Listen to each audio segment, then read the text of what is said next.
Hello everyone, and welcome to the Assorted Horrors Halloween video 2022.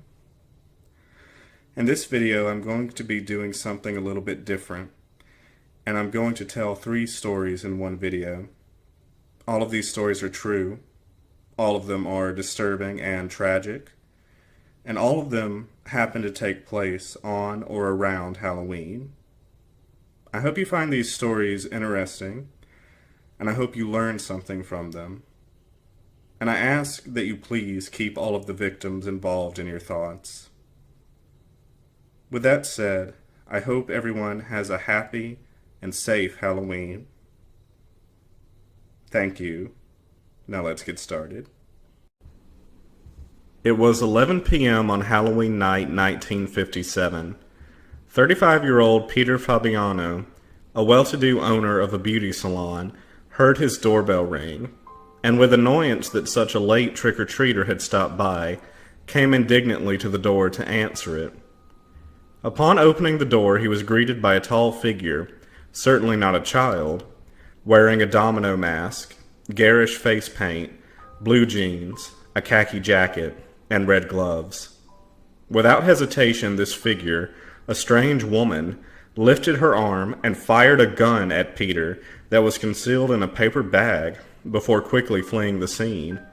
His wife Betty rushed to the door upon hearing the gunshot, but it was too late.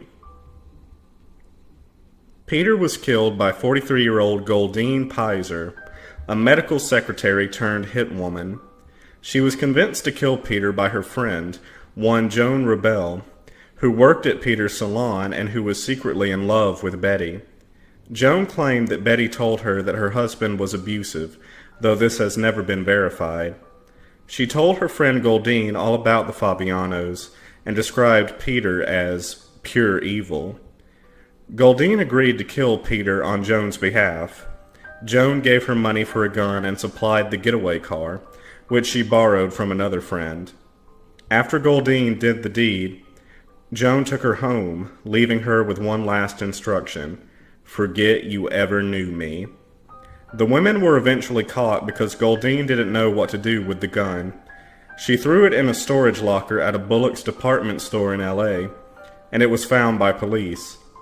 In court, Goldine showed remorse and initially pleaded non-guilty by reason of insanity, claiming Joan put a spell on her she was helpless to resist. Joan remained stone-faced, even smiling while on trial. The women were sentenced to 5 years to life in prison, though it isn't clear how long they actually served. In September 2017, 21-year-old Chung Chu Kit died inside the haunted attraction, the Buried Alive Haunted House in Ocean Park in Hong Kong. This particular haunted house features a slide that requires guests to enter a fake coffin on the upper level of the house and then slide down to a lower level to simulate being buried alive. At the end of the slide, guests are supposed to navigate a maze and find the exit. Chung began walking toward the exit after sliding down, but he went the wrong way. An actor in the house, Lam Yao Sing, was supposed to guide guests in the right direction, but he was standing behind a curtain and did not see Chung. Gerald Madala, another actor in the attraction, tried to scare Chung toward the right direction, but Chung did not react, was wearing black, the color employees wore, and seemed to know his way around, so Madala assumed he was part of the staff and didn't stop him.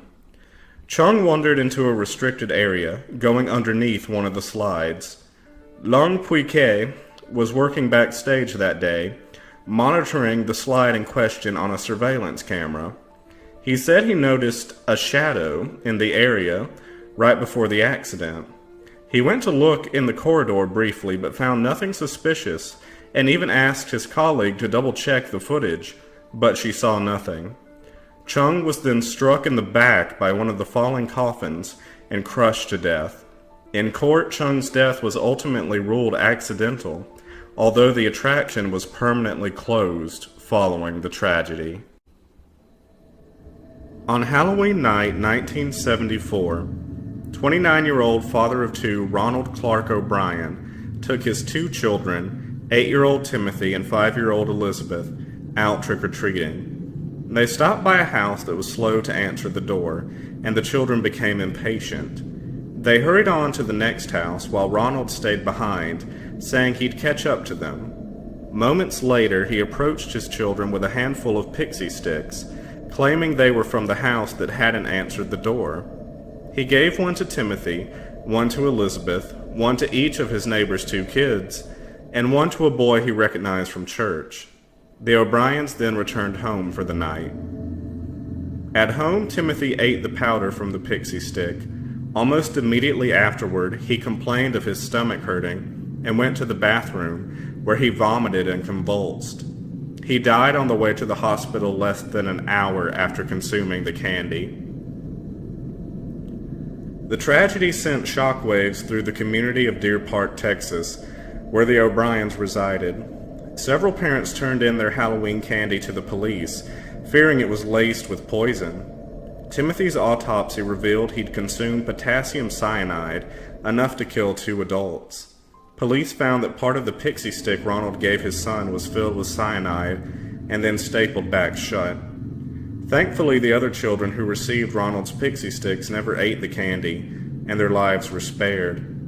Ronald claimed that the pixie sticks were given to him by the person at the first house he and his children had stopped at while trick-or-treating, and that the man didn't show his face but only cracked the door and extended a hairy arm to give him the candy.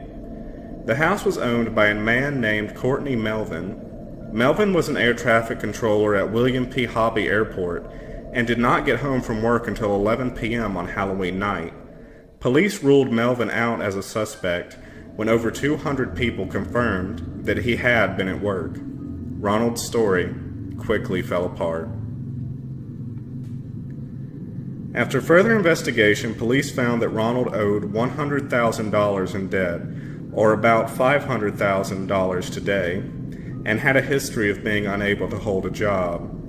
Police discovered that Ronald had taken out multiple life insurance policies on his children in the months preceding Timothy's death, totaling approximately $60,000, or over $300,000 today. Additionally, Ronald called his insurance company the morning after Timothy's death to inquire about collecting on the policy, and had visited a chemical supply store in Houston to buy cyanide, though they didn't have the amount he wanted. Police never learned where Ronald obtained the cyanide, but concluded that he indeed had been the one to lace the pixie sticks. They believed he tried to poison the other children to cover up his crime. Ronald was charged with 1 count of capital murder and 4 counts of attempted murder. His wife filed for divorce and remarried once he was convicted. Eventually, he was executed by lethal injection on March 31st, 1984. Demonstrators outside the prison shouted, "Trick or treat," and pelted anti-death penalty protesters with candy.